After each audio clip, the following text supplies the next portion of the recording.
O vento cortante de janeiro trazia consigo granizo gelado, afiado como agulhas. Lidiane, sentada junto à janela de um ônibus quase vazio, observava as luzes dos últimos comércios pescando através do véu de neve. Acabará de sair de mais um turno exaustivo na loja de conveniência, onde passou 8 horas em pé, forçando sorrisos para clientes e sentindo a dor insistente na lombar.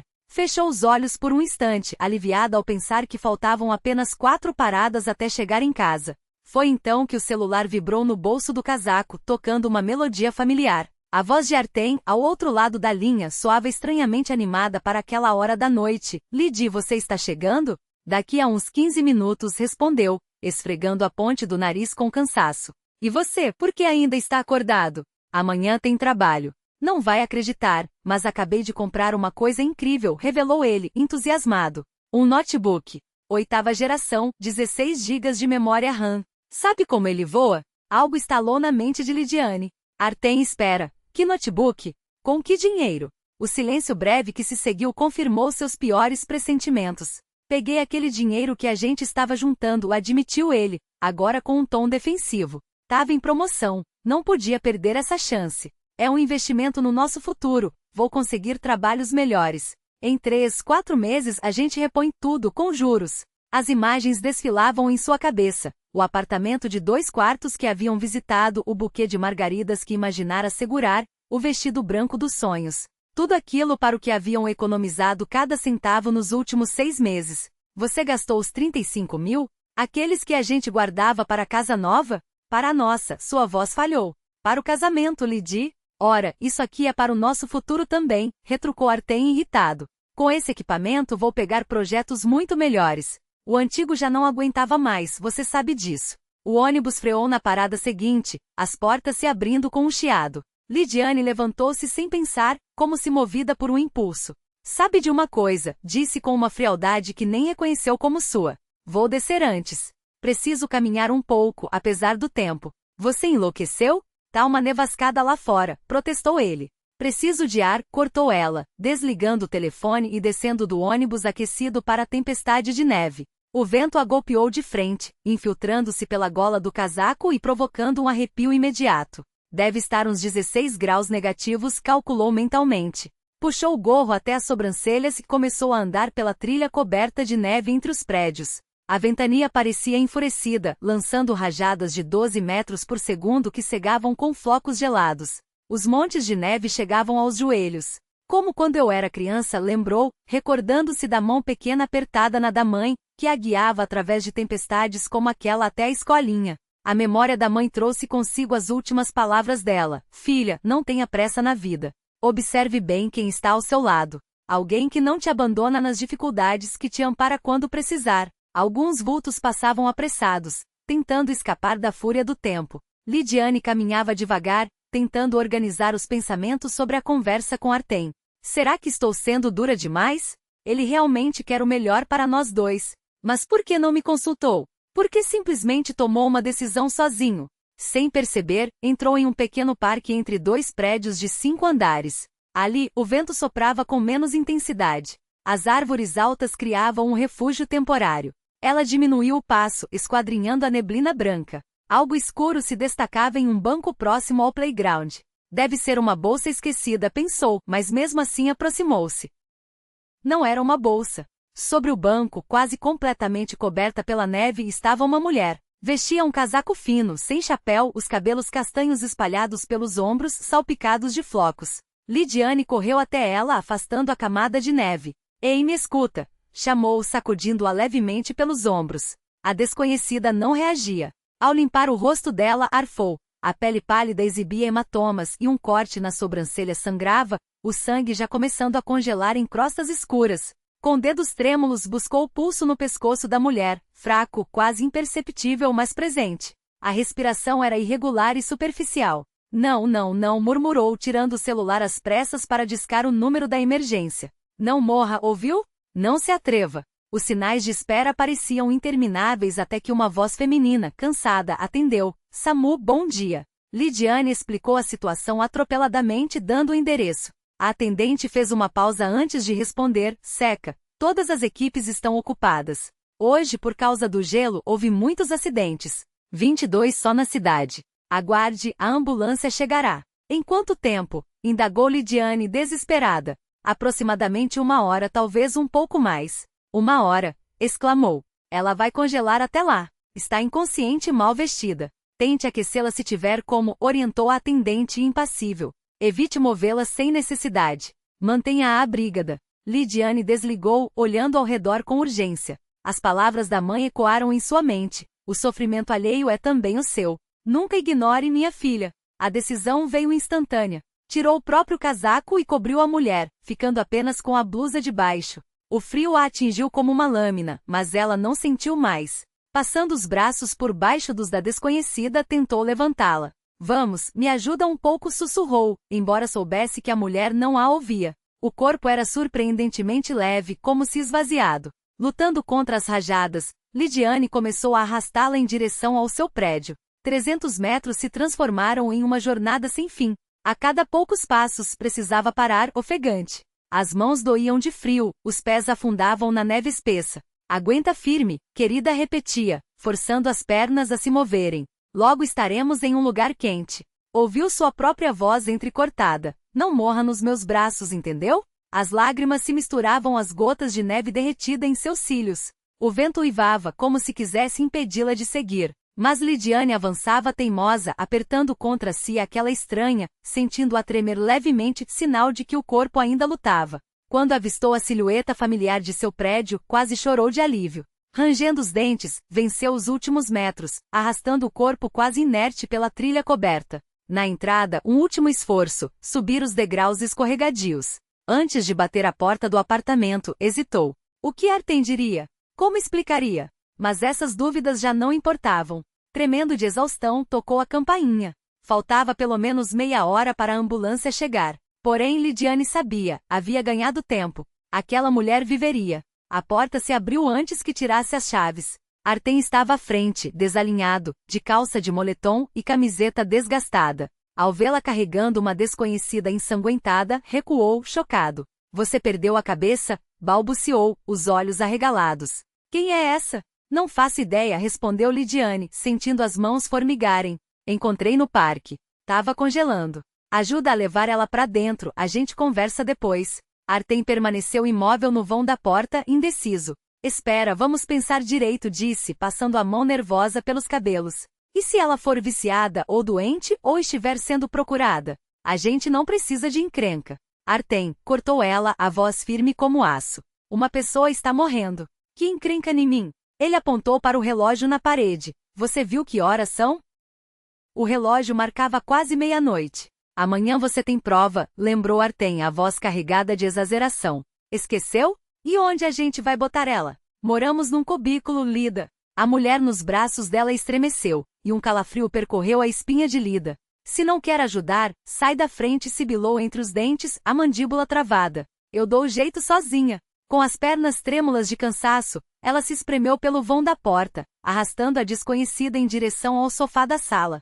Cada passo era uma batalha contra o próprio corpo, que pedia descanso, mas a teimosia falava mais alto. Lida, isso é loucura, insistiu Artem, seguindo-a com gestos bruscos. Você trouxe uma estranha para dentro de casa. Problema dos outros não é problema nosso. Eu não assinei embaixo disso. Ao deitar a mulher com cuidado no sofá, Lida endireitou as costas devagar, como se carregasse um peso invisível. Na penumbra do quarto, iluminado apenas pela luz amarela dos postes da rua, seu rosto parecia esculpido em granito. Então vai dormir na casa do Max, disse, a voz tão calma que assustou até ela mesma. Volta amanhã, quando eu decidir o que fazer. Artem abriu a boca para retrucar, mas os olhos dela o paralisaram. Não havia raiva ali, nem desafio, apenas uma determinação que não deixava espaço para discussão. Ele virou-se de repente, os passos ecoando furiosos pelo corredor. Tá bom. E não espere que eu perdoe isso. Já passou dos limites, Lida. Em poucos minutos arrumou às pressas uma mochila com escova de dentes,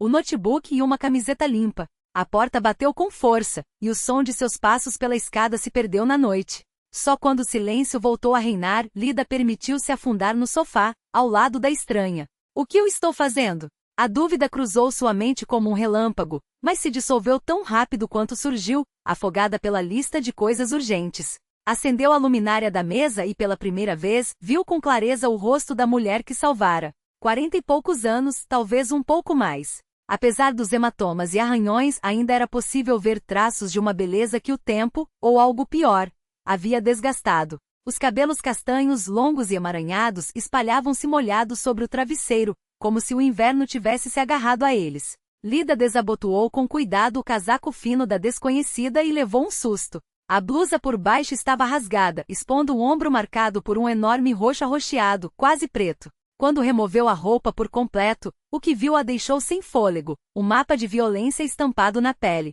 Hematomas de todas as cores, dos recentes, violáceos e inchados, aos mais antigos, amarelados, quase curados.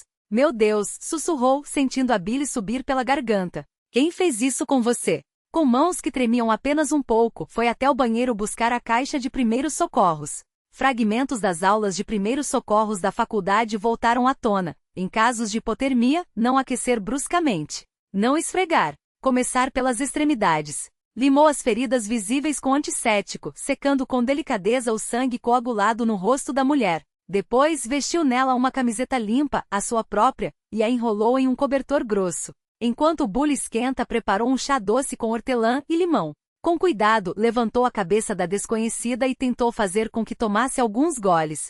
A maior parte escorreu pelo queixo, mas um pouco entrou. Será que devo chamar uma ambulância? Hesitou, observando a palidez do rosto da mulher. Lembrou-se da voz indiferente da atendente na última vez que ligou para o SAMU. A equipe chega em até 1 hora, senhora, e decidiu esperar até o amanhecer. Afinal, a estranha já não parecia à beira da morte. A respiração estava mais regular, e a pele ganhava um tom menos cinzento.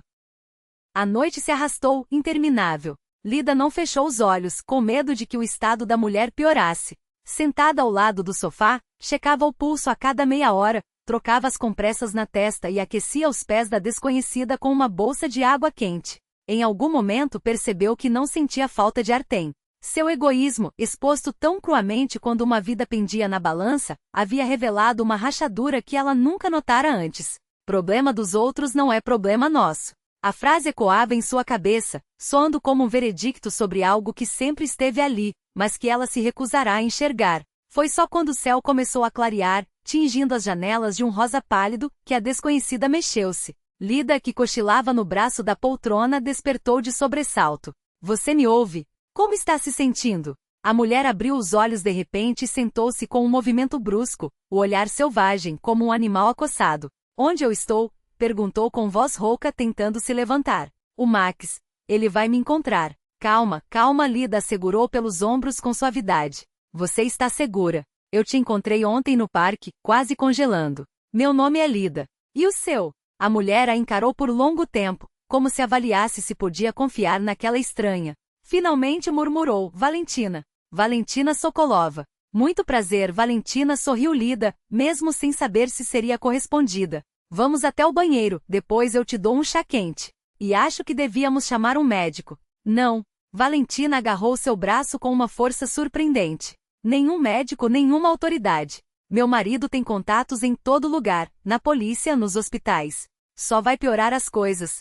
Lida piscou, confusa. Seu marido. Foi ele quem? Apontou para os hematomas com um gesto vago. Valentina baixou os olhos e assentiu devagar. Eu fugi ontem. Ele me bateu mais forte dessa vez. Pensei que fosse me matar. Fez uma pausa, passando os dedos trêmulos pelos cabelos. Esperei ele dormir e saí.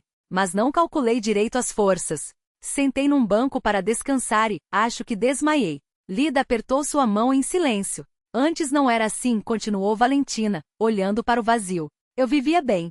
Feliz pelo menos quanto uma viúva com uma filha pode ser. Trabalhava no meu ateliê de costura, criava minha filha sozinha. Meu primeiro marido morreu de infarto quando a Linka tinha só 7 anos. Passou a mão pela boca inchada, estremecendo de dor. Conheci o Max em 2018 no aniversário de uma amiga. Parecia tão sólido, sabe? Um homem de negócios seguro. Me cortejava como nos filmes, flores, jantares, me buscava e levava de carro. Em 8 meses casamos. Lida trouxe uma xícara fresca de chá e entregou-a com cuidado. Valentina agradeceu com um aceno e prosseguiu, a voz cada vez mais baixa. Os 2 primeiros anos foram bons. De verdade. Ele até me ajudou a expandir o negócio. Reformamos o ateliê, compramos máquinas novas, contratei mais 2 costureiras. Levava a Linka pra praia todo verão. Tomou um gole do chá e de repente parece que algo nela desabou. Mas em 2020 meu pai morreu. Infarto também. Ele era diretor da fábrica de tecidos Ariá, trabalhou lá a vida toda. Depois que ele se foi, fez uma pausa como se buscasse forças, foi como se o Max virasse outra pessoa. Como se tivesse descoberto quem ele era de verdade. Ficou calada por um instante, reunindo coragem. Primeiro começou a perguntar com quais clientes eu falava. Depois revisava meu celular. Proibiu que eu visse minhas amigas, dizia que elas eram mais influências. Passou a exigir prestação de contas de cada centavo que eu gastava. Lida ouvia sem interromper, enquanto a luz da manhã invadia o quarto, pintando tudo de um dourado fraco. Em 2022, me bateu pela primeira vez. A voz de Valentina era quase um sussurro. Por falta de respeito. Não tinha jantar pronto quando ele chegou com os amigos. Tive um pedido urgente para entregar. Ele chegou com os homens, a mesa vazia. Quando os convidados foram embora, disse que eu o havia humilhado. Que eu era uma esposa inútil. Fechou os olhos como se revivesse a cena. Deu um tapa, depois outro. E quando viu que eu não revidava, perdeu o controle. Ergueu o olhar para Lida, e seus olhos estavam cheios de uma dor antiga, solidificada. Sabe qual é a pior parte? Na manhã seguinte, ele chorou. Pediu perdão, jurou que nunca mais faria. E eu acreditei. Como uma idiota, acreditei. Lida sentiu o leve tremor que percorreu o corpo de Valentina ao tocar-lhe o braço. Agora você está aqui, em segurança, disse com suavidade, embora no fundo soubesse que aquelas palavras eram frágeis demais para a tempestade que se aproximava. Vamos encontrar uma saída, eu prometo. Mas a verdade, amarga e pesada, era que ela não fazia ideia de como ajudar aquela mulher, fugitiva de um marido tirano, muito menos de como explicar tudo aquilo a Artyom quando ele voltasse. O dia amanheceu claro e gélido. Os raios de sol de janeiro dançavam nos cristais de gelo das janelas, mas não traziam calor. Lida mexia a aveia no fogão, lançando olhares furtivos para Valentina, que, enrolada em um cobertor, sentava-se à mesinha minúscula da cozinha. Depois da conversa noturna, seu rosto ainda carregava o cansaço, mas havia algo novo nos olhos, uma determinação frágil, como um broto que insiste em nascer entre as pedras. Preciso buscar a Alina, disse Valentina, aquecendo as mãos na xícara de chá. Minha filha. Ela tem 16 anos. Não merece viver naquele inferno. Lida sentiu em silêncio, servindo a aveia nos pratos. Antes, porém, seria preciso conseguir documentos e dinheiro. Empurrou a comida na direção de Valentina. Coma. Você vai precisar de forças. Obrigada. Valentina esboçou um sorriso fraco, mas os olhos permaneciam sombrios. Lida, preciso contar tudo para você. Você tem o direito de saber com quem está se metendo. Afastou o prato intocado e respirou fundo. Há 1 ano, Machin tomou controle total do meu ateliê. No começo, só ajudava com a contabilidade. Depois passou a lidar com os fornecedores. Até que me obrigou a assinar uma procuração para gerir os negócios. Seu olhar perdeu-se pela janela, como se visse cenas de um filme que não queria lembrar. Em junho do ano passado, ele me fez tirar um empréstimo. 800 mil rublos, supostamente para expandir o negócio. Vamos comprar equipamentos novos, reformar o espaço, investir em propaganda, disse. Eu acreditei, ou fingi que acreditei, já não me recordo. Um riso amargo escapou de seus lábios. O dinheiro sumiu em 1 semana. Depois, descobri que ele comprou um carro 0 km e quitou dívidas antigas. E a prestação mensal de 22 mil. Seu negócio, seu problema, jogou na minha cara. Quando comecei a protestar, Valentina ergueu a manga da camisa emprestada, revelando uma cicatriz irregular no antebraço.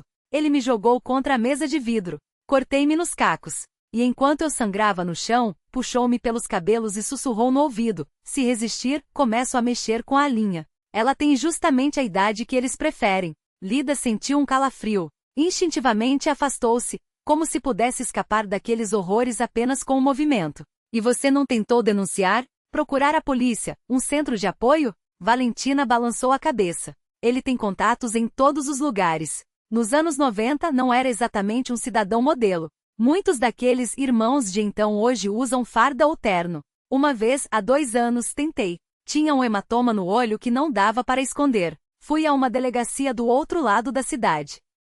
Engoliu em seco. 1 hora depois, Machin apareceu. Sorridente e solícito. Agradeceu aos policiais por avisá-lo que eu estava lá e me levou para casa. Seu rosto endureceu. O que aconteceu quando chegaram? Lida perguntou, embora já pressentisse a resposta. Fiquei 3 dias sem conseguir levantar da cama. A voz de Valentina era um fio de som. Para Alina, ele disse que eu tinha caído da escada no ateliê. Ergueu os olhos com determinação. Mas eu aguentaria tudo por causa da minha filha, se não fosse o que eu vi anteontem à noite. Tomou um gole do chá já frio. Machinha achava que eu não estava em casa. Devia estar no ateliê, mas fechamos mais cedo. Uma cliente não apareceu. Entrei sem fazer barulho. Ele falava ao telefone no escritório, a porta entreaberta. Sua voz tremeu. Falava com alguém do banco, combinando um empréstimo hipotecário de 2 milhões. Ela mesma assina tudo, não se preocupe, imitou o tom grave do marido. Depois acrescentou, quando o dinheiro cair, resolvemos o problema com minha querida esposa. Acidentes são tão imprevisíveis. Um dia os freios falham, outro vazamento de gás, quem sabe? Valentina fitou Lida nos olhos. Entendi que era o fim. Ou fugia ou morria. Esperei ele dormir e saí como estava. Nem sequer peguei um casaco. Temi até o som dos meus passos no corredor. Lida segurou sua mão gelada. Tudo que tenho é o que estou vestindo, continuou Valentina. Meu passaporte, os documentos do ateliê, os cartões, tudo trancado no cofre dele. Há muito tempo ele os guardava para eu não perder. E a conta provavelmente já está bloqueada. Suspirou. Não posso voltar. Ele me mataria, disso não tenho dúvida. Mas deixar a Alina lá. Sua voz falhou. Lida levantou-se e empurrou as xícaras com firmeza. Você tem alguém que possa ajudar? Parentes, amigos? Valentina encolheu os ombros. Amigas faz tempo que não tenho. Da família só minha mãe. Mas ela tem pavor de Machim. Mesmo assim, disse Lida decidida, precisamos falar com ela. Talvez juntas consigamos pensar em algo. A casa de 2 andares na rua Pukinskaya parecia um fragmento de outra época, perdida entre os prédios novos. Os enfeites de madeira esculpida nas janelas, o jardim da frente coberto de neve, o caminho até a varanda cuidadosamente limpo, tudo respirava um aconchego que contrastava com o drama que as havia levado até ali. A porta abriu-se quase imediatamente após o toque da campainha, como se a dona já estivesse esperando. No batente, uma mulher magra, de cabelos grisalhos penteados em um coque discreto, fitou-as com olhos azuis idênticos aos de Valentina. Valesha, sussurrou, até que notou os hematomas. Meu Deus, minha filha! Naidéia Petrovna levou a mão ao peito, mas logo se recompôs. Entrem depressa, não fiquem aí no frio. O cheiro de tortas e canela envolveu-as na entrada apertada. Enquanto se despiam, a anfitriã não tirava os olhos da filha, murmurando palavras incompreensíveis. Depois conduziu-as a uma sala clara com cortinas de renda e móveis antigos, polidos pelo tempo. Sentem-se, meninas. Indicou o sofá. Vou preparar um chá. Mãe, não é hora para chá, Valentina a interrompeu com suavidade. Estamos em apuros. A velha sentou-se na poltrona, unindo as mãos no colo. Eu sei, filha. Sua voz era um fio. Há muito tempo sei. Valentina a encarou, incrédula. Sabe o quê? Que ele bate em você. Naidéia Petrovna baixou os olhos, e lágrimas escorreram por suas faces sulcadas. Há uns 2 anos desconfio. Esses hematomas. O pulso quebrado no ano passado. Você sempre dizia que tinha caído, batido. Mas eu sou sua mãe. Eu via. Tirou do bolso do casaquinho um lenço amassado e enxugou o rosto. Por que nunca disse nada? A dor na voz de Valentina era uma faca. Tinha medo, confessou a mãe. Uma vez, quando ele veio aqui, me olhou nos olhos e disse, se meter na nossa vida, afogo sua filha no rio, e ninguém encontrará o corpo. E sorriu. Um sorriso que gelou meu sangue. Acreditei nele. De repente, ajoelhou-se aos pés da filha. Perdoa esta velha covarde, Valesha. Devia ter te protegido. Tirado você de lá. Valentina a abraçou, e as duas choraram. Lida virou-se desconfortável, sentindo-se uma intrusa naquele momento de dor e reconciliação. Minutos depois, Naidéia Petrovna levantou-se, enxugando as lágrimas com um gesto resoluto. Chega de fraqueza, Nilna, disse surpreendentemente firme. Se você decidiu ir embora, então é hora de agir. O que você precisa? Valentina olhou-a atônita, como se visse a mãe pela primeira vez. Documentos. Dinheiro. Não posso voltar para casa. Sua voz falhou. Mãe, ele quer se livrar de mim para sempre. Valentina engoliu em seco, as palavras saíram num sussurro rouco. Naidéia Petrovna levou a mão ao peito, como se o ar lhe faltasse, mas em seguida apertou os lábios numa linha fina, decidida. Então precisamos tirar os documentos dele. Se entendi direito, estão com ele, deduziu, olhando para a filha com uma lucidez que surpreendia após tamanha emoção. Valentina assentiu, apontando para o cofre no escritório de casa. Mas como? Ele não vai entregá-los assim, sem mais nem menos. Lida, que até então ouvia em silêncio, absorvendo cada palavra como se montasse um quebra-cabeça mental, interrompeu de repente. E se sua mãe ligar para ele? Poderia dizer que você está doente, que está aqui com ela e que precisa dos documentos para abrir o atestado médico. Naideda Petrovna captou a ideia no ar, os olhos brilhando com uma astúcia inesperada. Isso pode funcionar. Mas ele virá aqui e vai ver que você não está, objetou Valentina, a voz trêmula. Não, a idosa balançou a cabeça firme. Direi que você está muito mal, com febre alta. Que o médico passou repouso absoluto, sem movimentos. E que eu mesma chamei um médico em casa, mas precisamos dos seus documentos. Endireitou as costas como se o próprio corpo ganhasse força com o plano. Ele vai acreditar. Sempre me viu como uma sogra conveniente, que nunca discute e que concorda com tudo. Lida olhou para a frágil senhora com ceticismo. Tem certeza? Isso pode ser perigoso. Naideda Petrovna pousou a mão enrugada no joelho da jovem, e seu toque, apesar da idade, transmitia uma determinação de aço. Quando se trata da vida da minha filha, mãe não teme nada. Sua voz não tremia. Eu me calei por tempo demais. Chega! Valentina lançou-se nos braços da mãe, num abraço impulsivo. Obrigada, mamãe. Mas vamos pensar em cada detalhe. E assim começaram a traçar o plano. Naideda Petrovna ligaria para Maxim na manhã seguinte, um sábado, quando as pessoas costumam estar em casa. Diria que Valentina chegará na noite anterior tremendo de febre, mal conseguindo andar, e que passará a noite delirando. Que um médico conhecido diagnosticara uma gripe severa com risco de pneumonia. Que, para emitir o atestado, precisavam dos documentos. E se ele desconfiar? Lida torcia uma mecha de cabelo no dedo, nervosa. Não desconfiará, Naideda Petrovna respondeu com convicção. Ele sabe que Valentina sempre sofre muito com resfriados. E do ponto de vista dele, não faz sentido eu mentir. Sou apenas uma velha amedrontada, que nunca ousaria contradizê-lo. Um sorriso astuto curvou seus lábios finos. Que subestimem. Para eles, será pior. Passaram o dia inteiro na casa de Naideda Petrovna, ajustando cada passo. Valentina ligou para o ateliê, avisando as costureiras que estava doente e não apareceria por alguns dias. Lida entrou em contato com a universidade e, para sua sorte, o professor concordou em adiar a prova para a semana seguinte.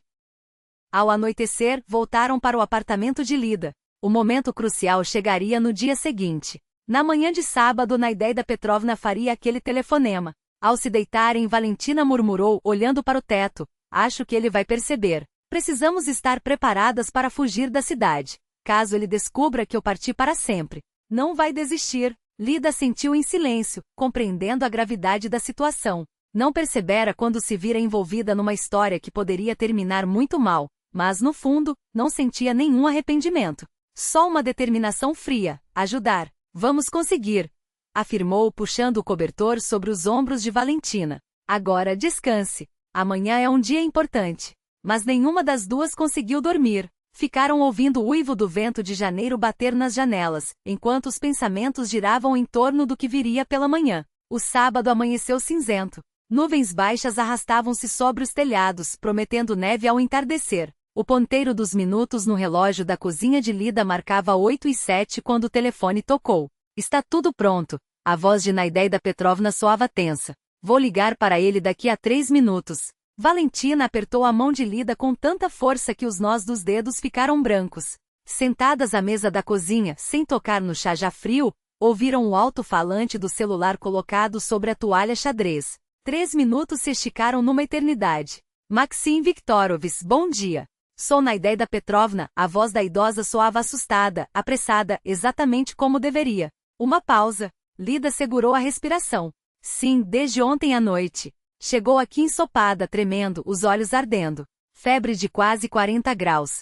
Deitei-a, deixar. Passou a noite toda delirando, se debatendo. Valentina fechou os olhos, imaginando a careta de desdém que certamente se formava no rosto do marido ao ouvir aquelas palavras. Por que não voltou para casa? A voz rouca de Maxim ecoou pelo alto-falante, e Valentina estremeceu ao reconhecê-la. Mas como, se está doente assim? Mal conseguiu chegar até mim, Naideda Petrovna gaguejou, fingindo indignação. Disse que se atrasou no ateliê, depois pegou um vento no ônibus. Não consegue se levantar, só diz coisas sem sentido. Chamei o médico daqui, ele disse que pode virar pneumonia. Que médico é esse? A desconfiança ressoou na voz de Maxim. O médico do posto, do posto. Apressou-se em corrigir Naidéida Petrovna. O caso é o seguinte, Maxim Viktorovich, ele quer emitir o atestado, mas ela não tem os documentos. Nem passaporte nem carteira do plano de saúde. Silêncio prolongado. Lida olhou para Valentina pálida, os lábios movendo-se sem som, como numa prece. Está bem finalmente, Maxim cedeu, a voz arrastada. Levarei o passaporte e a carteira. Estarei aí em 1 hora. Ah, obrigada, obrigada. Naidéida Petrovna exclamou com alívio fingido. Só não se apresse muito, por favor. Ela finalmente dormiu. Deixe-a descansar. Eu termino a limpeza aqui enquanto isso. Estarei lá às 11, cortou Maxim, e desligou. Valentina expirou longo, abrindo os olhos. Ele aceitou. Sussurrou. Mas aquele tom, parece que desconfia. Não desconfia, Lida foi categórica. É só o jeito dele, controlador, sempre insatisfeito. Sua mãe agiu perfeitamente. Às 10h57, a campainha da casa de Naidéida Petrovna soou. Lida e Valentina, escondidas no apartamento da vizinha ao lado, contiveram a respiração. Bom dia, Maxim Viktorovich, a voz da idosa chegou abafada até elas. Entre, tire o casaco. Onde ela está? A pergunta foi direta, sem rodeios. Dormindo, coitadinha, Naidéida Petrovna apressou-se, nervosa. Na sala dos fundos. Dei um remédio para a febre, só agora pegou no sono. Quer um chá? Não preciso, resmungou Maxim. Aqui estão os documentos. E o cartão dela. Se precisar comprar remédio. Valentina segurou o braço de Lida com força. Ouviu-se um barulho de papéis sendo manuseados. Mostre-a, exigiu Maxim, abrupto. Mas por que acordá-la, meu Deus? Naidéida Petrovna lamentou-se. Só agora dormiu, pobrezinha. E o senhor pode se contagiar. Esse gripe está feia. Mostre, a ordem soou como metal. Silêncio. Lida sentiu um calafrio percorrer a espinha. Entre, então, e a voz de Naidéida Petrovna chegou até elas trêmula. Mas pisem devagar. Ela acorda com qualquer coisa, tão febril que está. Passou a noite toda se virando na cama, gritando. Passos. O rangido do assoalho. Depois, a voz da idosa mais próxima. Viu? Como está desarrumada. Dei um calmante, senão não parava de se debater. A noite toda foi assim. Não enxergo nada. Está escuro aqui, queixou-se Maxim. As cortinas estão fechadas, a luz machuca os olhos dela, explicou Naidéida Petrovna. E pus uma compressa na testa. Olhe, o pano ainda está aqui. Tá bom. Maxim cedeu de repente. Que descanse. Quando melhorar, traga-a de volta. Eu mesmo venho buscá-la. Claro, claro, a idosa tagarelou, aliviada. Vou cuidar direitinho. Não se preocupe. O código do cartão é 1576, Maxim soltou, inesperado. Não perca e guarde os comprovantes dos remédios. Sim, sim, guardarei tudo. Não se preocupem. A porta da frente bateu. Então, o silêncio tomou conta do apartamento, quebrado apenas pelo ruído do carro se afastando. 5 minutos depois, o telefone de Lida tocou. Tudo havia dado certo. A voz de Naidéida Petrovna transbordava alegria. Ele acreditou. Imaginem só. E vocês, como estão? Lida começou a responder, mas a idosa a interrompeu com uma risada. Coloquei um travesseiro debaixo do cobertor. Ela riu, maliciosa, e um cachecol por cima, como se fossem cabelos espalhados. A luz estava apagada, só o abajur aceso. Quando ele se aproximou, eu comecei a choramingar tanto que ele nem quis chegar perto. Homens não suportam isso. Mãe, você é uma gênia, Valentina sussurrou quando voltaram para o apartamento de Naidéida Petrovna. Uma atriz de verdade. A idosa endireitou os ombros, orgulhosa. Na guerra, todos os meios são válidos. Principalmente quando se luta pela vida da filha. O caixa eletrônico ficava em um supermercado 24 horas perto da casa de Naidéida Petrovna. Lida ia à frente, examinando cada movimento ao redor. Atrás dela, Valentina, com óculos escuros e um gorro puxado até a testa. Fechando a fila, a idosa apertava com força o cartão bancário na mão. Está limpo, Lida sussurrou ao entrarem no estabelecimento iluminado. Vamos ao caixa. Valentina ficou de lado enquanto a mãe inseria o cartão e digitava a senha. O saldo apareceu na tela. 89.473 rublos. Sacamos tudo, Naidéida Petrovna decidiu, firme, e apertou o botão. O caixa começou a emitir notas. Pronto, ela murmurou, guardando o dinheiro em uma carteira gasto. Agora, rápido para casa. Elas voltaram apressadas, olhando para trás a cada passo. No caminho, pararam em uma farmácia para comprar o essencial para Valentina. Já em casa, sentadas à mesa, contaram o dinheiro e começaram a traçar os próximos passos. Você precisa ir embora, filha, Naidéida Petrovna disse, categórica. Quanto antes, melhor. Ele não é do tipo que perdoa. Valentina assentiu. Já pensei nisso. Há um lugar onde posso me esconder por um tempo. Onde? Lida perguntou. Voronezh. Lá mora minha amiga de escola, Sveta. Às vezes nos falávamos, até ele proibir. Ela trabalha em uma agência de viagens, acho que pode me ajudar. Decidiram que Valentina partiria no primeiro ônibus. Lida se ofereceu para comprar a passagem. O ônibus para Voronezh sai às 6h30, anunciou ao voltar. Passagem em nome de Valentina Sokolova. Então amanhã começa a minha nova vida, Valentina murmurou.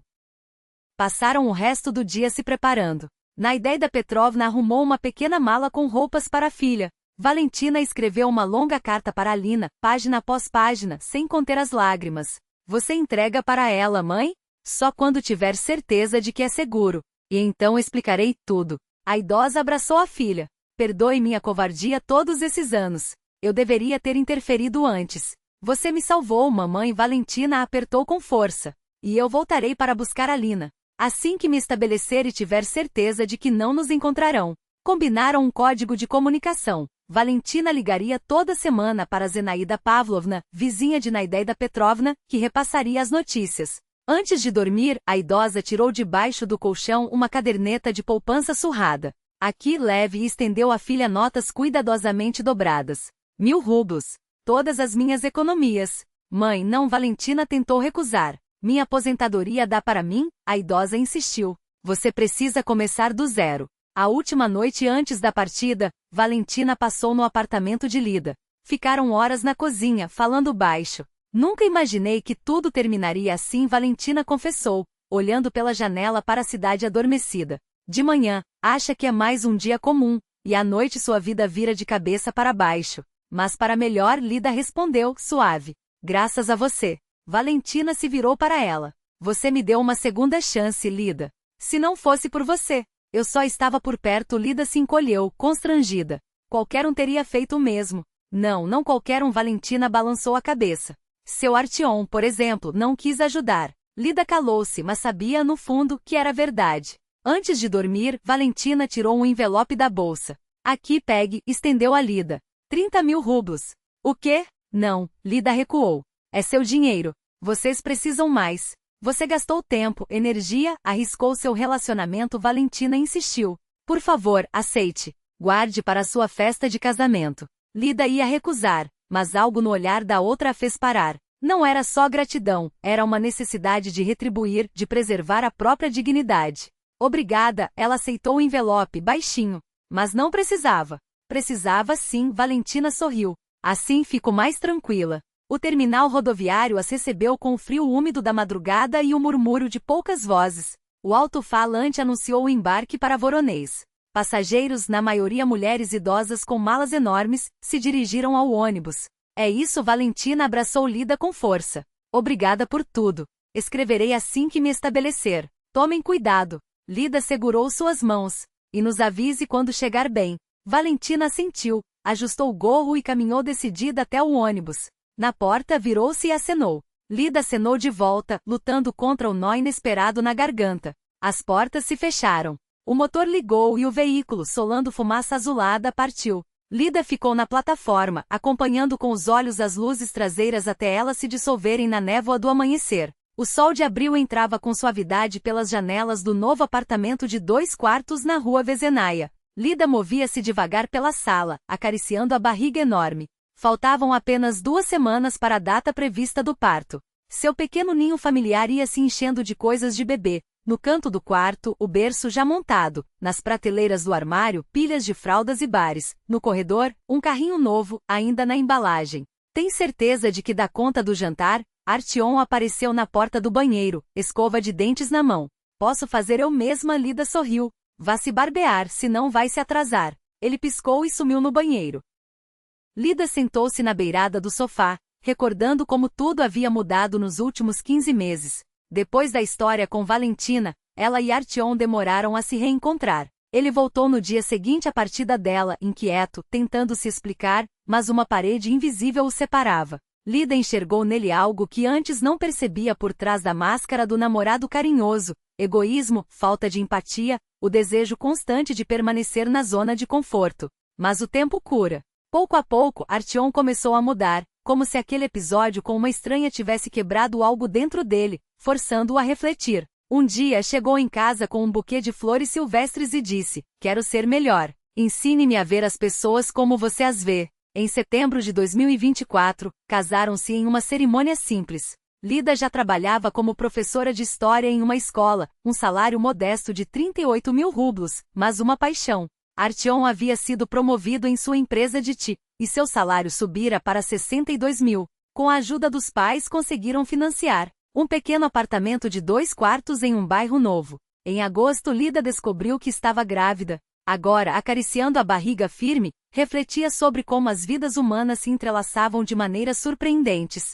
Se não fosse aquela tempestade de janeiro. Se ela não tivesse descido do ônibus 2 paradas antes. Se tivesse passado reto. Sobre o que pensava. Artyom saiu do banheiro, recém-barbeado, com a camisa engomada. Sobre a vida, sorriu Lida. Sobre como tudo poderia ter sido diferente. Ele se inclinou e beijou o topo de sua cabeça. Tudo vai ficar bem, Lidoka. Daqui a 2 semanas seremos pais. Ela sentiu, sem saber que aquelas palavras se cumpririam muito antes. As contrações começaram a cada 5 minutos. Artyom, pálido, falava com o médico no setor de admissão da maternidade número 2. As águas romperam há 1 hora. Nós viemos imediatamente. Cardiotocografia urgente, ordenou uma mulher de meia-idade em jaleco branco, folheando o prontuário de Lida. E exames de emergência. Levaram Lida em uma maca. Artyom ficou parado no meio do corredor, perdido, sem saber o que fazer. Na noite anterior, tudo estava normal. Tinham assistido a um filme rido feito planos. Mas pela manhã, Lida acordou com dor e uma mancha úmida no lençol. Senhor Somol, uma enfermeira se aproximou. O chefe do departamento quer vê-lo em seu consultório. Dentro, 2 homens o aguardavam, o chefe e o médico responsável por Lida. Sente-se, disse o chefe seco. Temos uma situação complicada. O coração de Artyom se apertou. Sua esposa desenvolveu fraqueza no trabalho de parto, continuou o médico. O feto está começando a sofrer. Há sinais de hipóxia. Precisamos de medidas emergenciais, estimulação medicamentosa, possivelmente uma cesariana. Façam tudo o que for necessário, exclamou Artyom. O problema, o chefe entrelaçou os dedos, é que esses procedimentos não estão cobertos pelo seguro médico obrigatório. O custo é de 195 mil rublos. Artyom sentiu o chão desaparecer sob seus pés. Nós não temos esse dinheiro, murmurou. Quer dizer, não agora. Podemos juntar. Ele fez cálculos febris na cabeça. Temos 60 mil economizados. Meus pais podem dar mais 80 mil. Mas é tudo. Faltam 55 mil, confirmou o chefe. Talvez você tenha amigos conhecidos? Vou tentar. Artyom pegou o telefone com mãos trêmulas. Me dê 1 hora. Não temos 1 hora, balançou a cabeça o médico. A decisão precisa ser tomada agora. Uma náusea subiu pela garganta de Artyom. Não podia acreditar que sua esposa e o bebê ainda não nascido estivessem em risco por causa de dinheiro. E se não fizermos esses procedimentos? Perguntou, temendo a resposta. Os riscos aumentam exponencialmente, respondeu o chefe, frio. Nesse momento bateram à porta. Uma enfermeira espiou. Ivan Petrovich, pode vir 1 minuto? O chefe saiu. Artyom ficou olhando para a parede, desesperado, tentando pensar em onde conseguir a quantia restante. Um empréstimo demoraria. Pedir emprestado? Mas a quem? Quem teria tanto dinheiro assim? A porta se abriu. O chefe voltou com uma expressão diferente. Senhor Somol, aconteceu algo incomum. Ele parecia confuso. Uma mulher acabou de pagar integralmente pelos procedimentos necessários para sua esposa. Artyom se levantou de um salto. Quem? Quem é essa mulher? Não sei, o chefe abriu as mãos.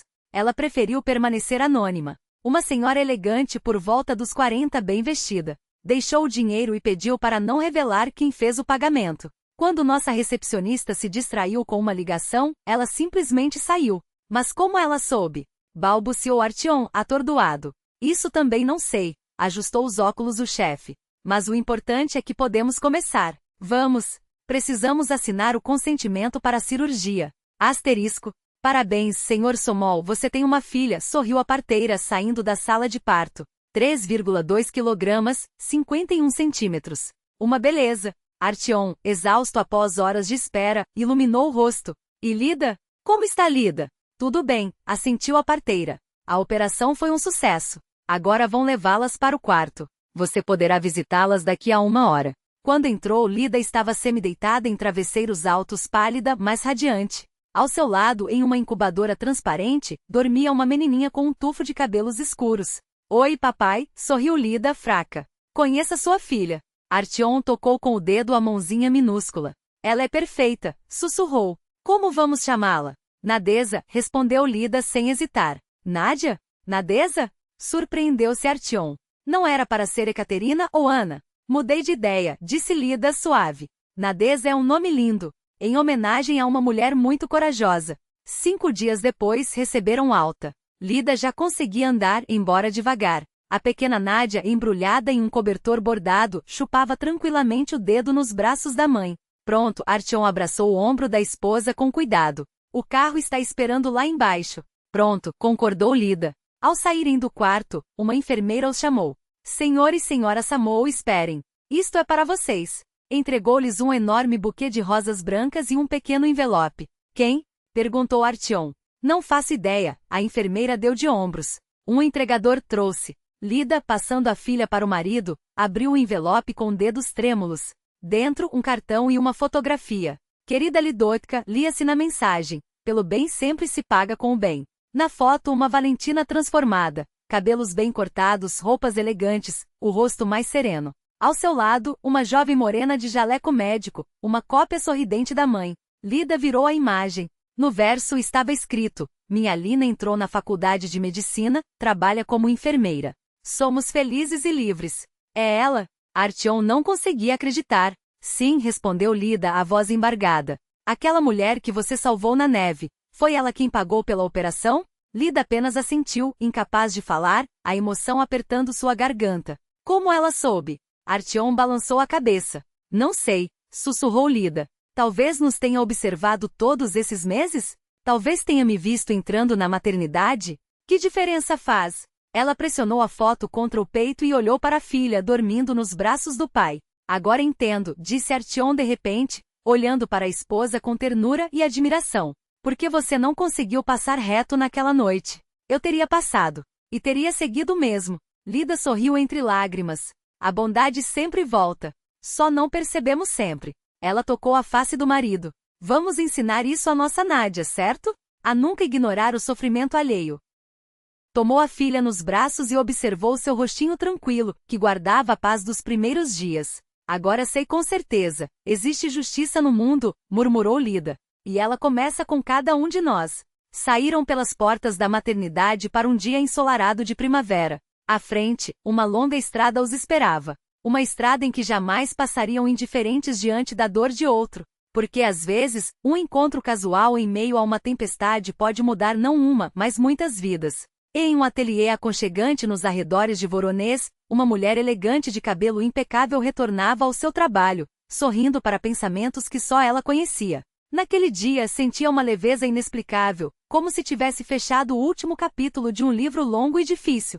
Sua filha, Alina, estudava medicina. Ela própria era livre. E em alguma parte da cidade, nos braços de uma jovem mãe, uma menina chamada em homenagem à sua própria mãe dormia em paz. O círculo se fechará. Se esta história ressoou em você, se as páginas da vida dessas mulheres tocaram algum lugar do seu coração, deixe seus pensamentos fluírem nos comentários.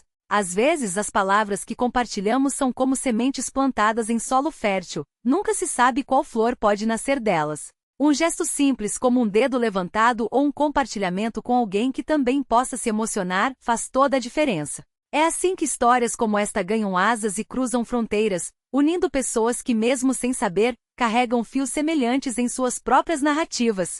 Para quem acredita que as pequenas coisas constroem pontes, a assinatura do canal é um convite para seguir viajando por essas trilhas de emoções. Cada nova história é uma janela aberta para outros mundos, outras vidas, outros finais que de alguma forma, sempre nos ensinam algo sobre nós mesmos.